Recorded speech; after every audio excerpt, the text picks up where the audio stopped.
Buenos días. Ahora vamos a hablar del ensayo teológico. El ensayo teológico es un género literario cuyo propósito es reflexionar críticamente sobre la fe y la experiencia como creyente o no creyente. Desde un punto de vista pedagógico, el propósito del género es desarrollar dicha reflexión en torno a la fe. El ensayo teológico es un ejercicio de escritura que permite trabajar una reflexión crítica, informada y profunda sobre la fe y la experiencia como creyente.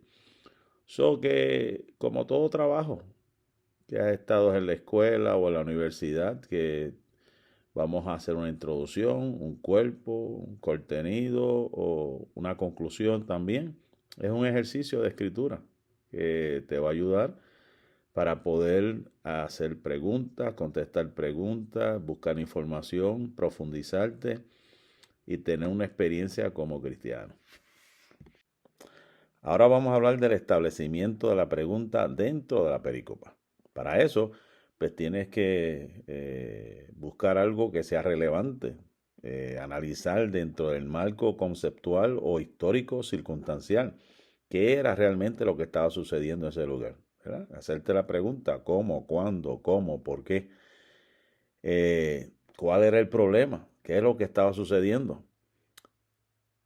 Aquí se habla de la fragmentación de la pregunta. O sea, hay que hacerlo por partes. Como ya te dije, contestar la pregunta ¿qué? O la pregunta ¿cómo? O la pregunta ¿dónde? O la pregunta ¿quiénes? O a quiénes y de qué se está hablando. Cuando vamos al desarrollo, tenemos que hablar de la perspectiva sobre el cuestionamiento. Cómo ordenar y presentar la información. Es algo lógico, ¿verdad? Por eso te digo, hay que hacer la introducción, el cuerpo y la conclusión. Cuando establecemos la pregunta que tenemos que hacernos dentro de esa pericopa, tenemos que elaborar y describir los aspectos o elementos centrales. ¿Qué realmente, qué enseñanza hay? ¿Por qué, por ejemplo, las parábolas de Jesús? ¿Por qué Jesús dijo eso? ¿A quién le dijo eso? ¿Cuál es la enseñanza? En el establecimiento de la pregunta, pues no, tenemos que, pues, tenemos que valorar eh, la crítica, o sea, la articulación de pensamiento. Por eso es que yo enseño mucho acerca de lo que se llama la cristología, o sea, recordarnos cuál es el pensamiento central de cada evangelio. Usted debe saber a quién fue dirigida el evangelio de San Mateo, el evangelio según San Marcos, el evangelio según San Lucas y el evangelio según San Juan. Esos son lo que se llaman los evangelios sinópticos, que debes buscar realmente a quién fue dirigido, por qué fue dirigido, cuál era la circunstancia. Y la conclusión, pues lógicamente, pues la respuesta a la pregunta. Y una vez que te haces la respuesta a esa pregunta, pues debes reflexionar cuál es el mensaje para este tiempo. O sea, no dejarnos simplemente en lo que sucedió, sino que debes aplicarlo al tiempo presente. Amén. Repasando, el ensayo teológico te permite trabajar una reflexión crítica, informada y profunda sobre la fe y la experiencia como creyente. El ensayo teológico te propicia un ejercicio constante de cuestionamiento y de búsqueda de preguntas relevantes para la teología. También el ensayo teológico es fundamental en el contexto de tu información o de tu formación, perdón, como teólogo. También, repasando, se articula en torno a una pregunta personal, como autor, estudiante, relativa a su experiencia como creyente.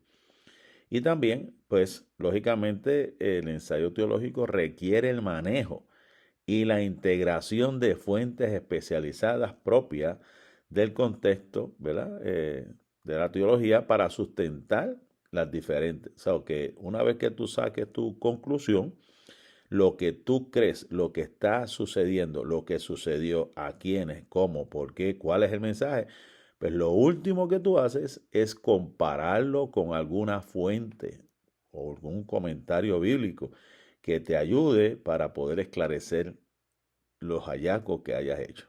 Amén.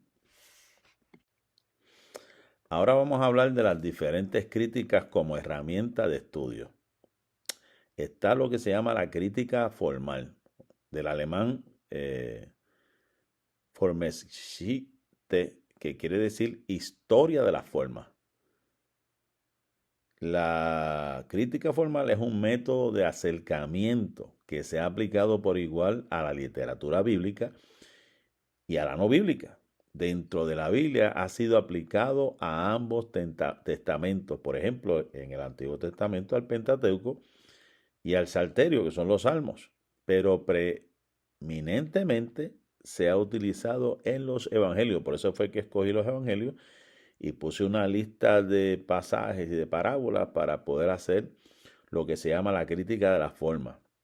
La crítica de la forma es un esfuerzo por ir más atrás de los evangelios escritos y sus fuentes literarias, a lo que se llama la etapa oral o los dichos de Jesús o la tradición de los evangelios, y a ejemplificar y examinar las diversas formas o tipos de historias, declaraciones, etcétera, representada en la tradición oral. O sea que todos eran dichos, hechos. Ahora vamos a ver, ¿verdad?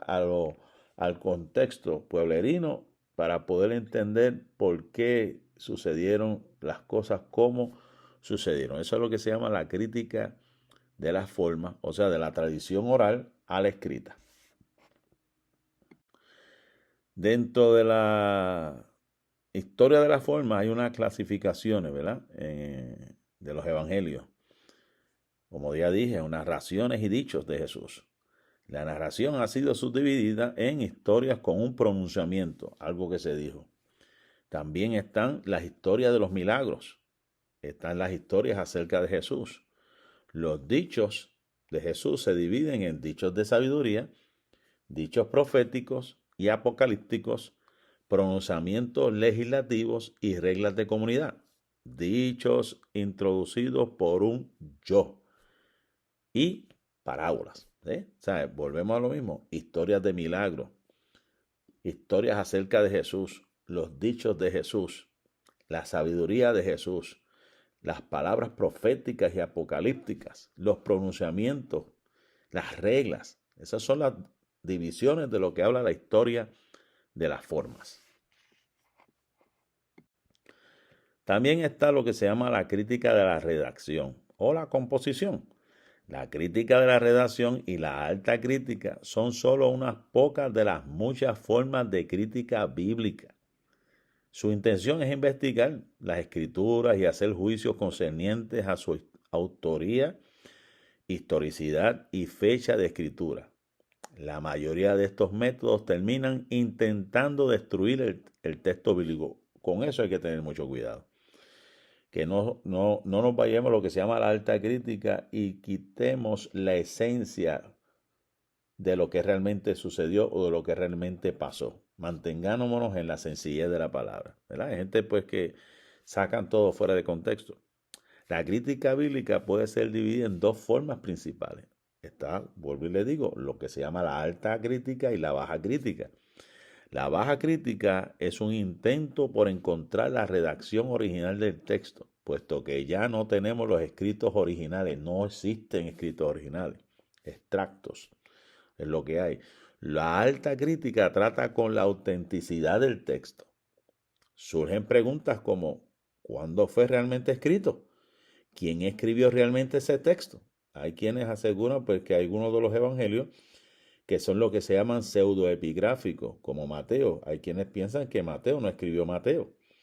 Hay quienes piensan que el último capítulo de Juan lo escribió María Magdalena.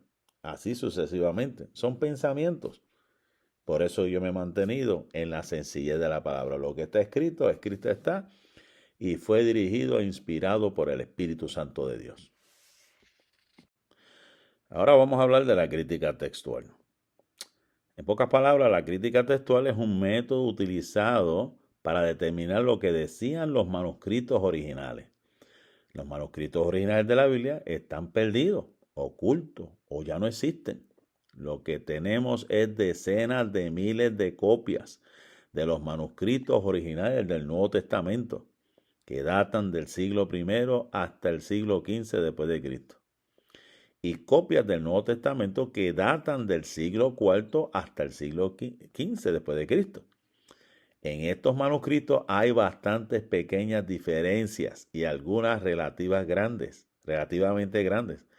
La crítica textual es un estudio de estos manuscritos en un esfuerzo por determinar cuál fue realmente el texto original. Por eso es que usted ve tantas Biblias en cuestión de traducciones, porque son sacadas de todas esas copias buscando el texto original. Existen tres métodos principales para la crítica textual. El primero es el textus receptus, o sea, el texto recibido de Erasmo en el 1500 después de Cristo. Un segundo método es conocido como el texto mayoritario. El texto mayoritario toma todos los manuscritos que están disponibles hoy en día, compara las diferencias y elige el texto correcto más apropiado con base en el texto que más se repite. El tercer método es conocido como el método crítico ecléctico. El método ecléctico implica el considerar las evidencias internas y externas para determinar el texto original más creíble. La evidencia interna nos lleva a hacer las preguntas: ¿en cuántos manuscritos aparece este texto? ¿Cuáles son las fechas de estos manuscritos? ¿En qué región del mundo estaban estos manuscritos?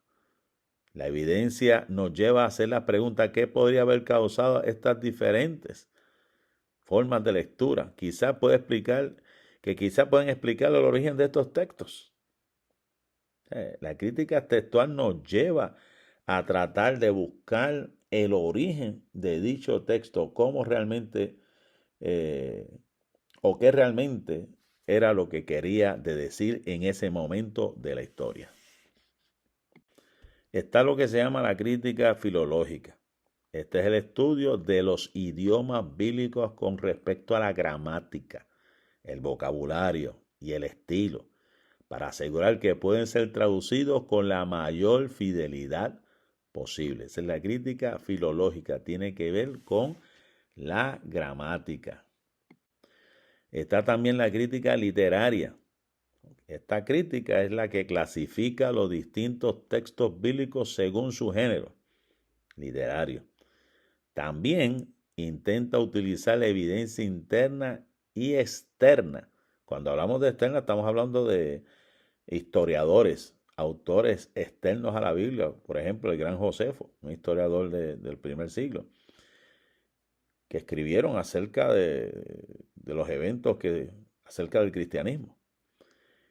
Y esto nos ayuda para establecer fechas, autoría y la audiencia prevista de los diversos textos bíblicos. La crítica literaria es simplemente lo que nos habla acerca de qué género